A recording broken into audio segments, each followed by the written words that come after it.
პუტინი ევროკავშირისკენ მისწრაფებების გამო სომხეთს ემუქრება. ყველაფერი, რაც უკრაინაში ხდება, ევროკავშირში გაწევრიანების მცდელობით დაიწყო. თქვა მან კრემლში გამართულ პრესკონფერენციაზე.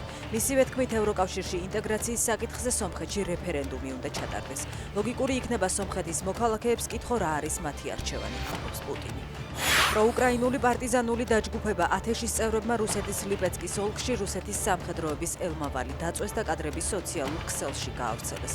სამდღიანი ზავის პერიოდში კი უკრაინის სხვადასხვა რეგიონებზე რუსების თავდასხმების შედეგად 20-მდე ადამიანი დაშავდა, მათ შორის ბავშვები.